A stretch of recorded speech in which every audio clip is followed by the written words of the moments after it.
What if I told you the most powerful man in the world once sat alone at night, writing quietly to himself?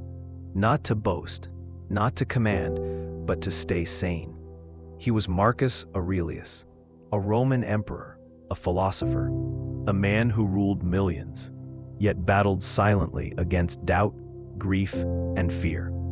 But instead of collapsing under the weight of power, he used an ancient tool to stay grounded. That tool, Stoic philosophy. And the way he used it might just change your life today. Let's rewind to the year 161 CE. Marcus Aurelius, born into nobility, is now emperor of Rome. He has everything: wealth, status, authority.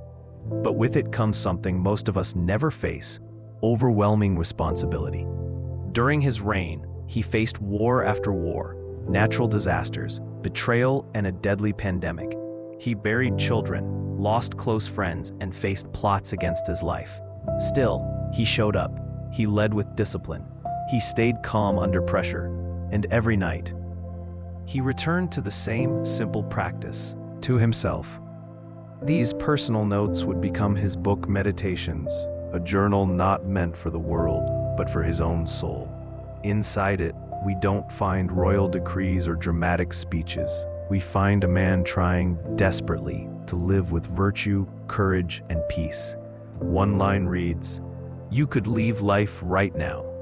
Let that determine what you do and say and think." For Marcus, every day was a chance to focus on what truly mattered. He wrote to remind himself, that anger is a waste of energy. That complaining solves nothing. That everything outside your control is not worth your stress. Instead of chasing pleasure or running from pain, he focused on one thing: be a good human. Do your duty. Think clearly. But don't mistake him for cold or emotionless. Marcus felt deeply. He lost 8 of his 14 children. Imagine the pain. And yet, he chose not to be hardened by grief, but humbled by it. He reminded himself constantly that life is short, and the only thing you truly own is. In one entry, he writes, "Waste no more time arguing what a good man should be. Be one." That simple, direct mindset is what made Marcus so powerful, not as a ruler, but as a person. So how can we take this ancient wisdom and apply it to our modern lives? Let's break it down. 1. Control what you can, let go of the rest. In our daily lives, so much is out of our hands. Other people's opinions, the economy, the past, the weather, even how others treat us. But Marcus teaches, your thoughts, your actions, your choices, those are always within your control. So when you feel overwhelmed, ask yourself, what part of this is actually mine to manage? Then focus only on that. That shift alone can reduce anxiety, increase clarity, and restore peace. 2. Use obstacles as fuel. Marcus wrote, the impediment to action advances action. What stands in the way becomes the way. It sounds strange, but here's what he means. Every obstacle is an opportunity, not just to succeed, but that failure, a chance to build resilience.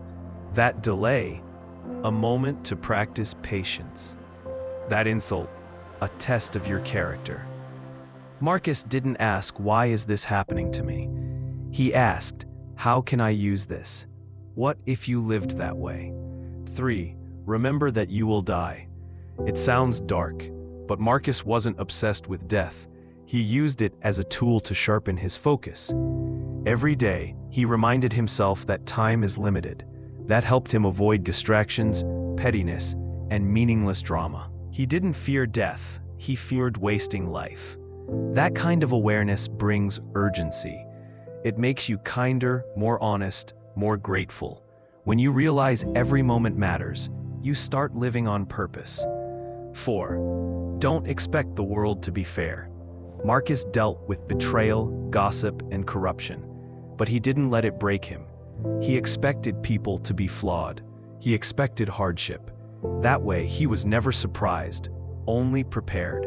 He wrote, when you wake up in the morning, Tell yourself, the people I will be meddling, ungrateful, arrogant, dishonest. Then he followed with, but I have seen the beauty of good and the ugliness of evil, and I know that the wrongdoer has a nature related to mine. In other words, don't let bad people make you a worse person. Stay rooted in your values, no matter what. 5. Be present. Be grateful. Marcus believed that the present moment is all you really have. He didn't escape into the past or worry endlessly about the future. He focused on what was in front of him, one task at a time, fully, honestly, calmly, and that made him not just a better emperor, but a better human. Control over others. That calmness in the storm is true leadership, and that even in the chaos of the world, you can choose peace within. So next time you feel overwhelmed, angry, or lost, pause, take a breath, and ask yourself, what would Marcus do? Probably not panic, probably not complain, probably just do the next right thing, quietly, humbly, with courage, because that's what a real philosopher king does, and it's what you can do too.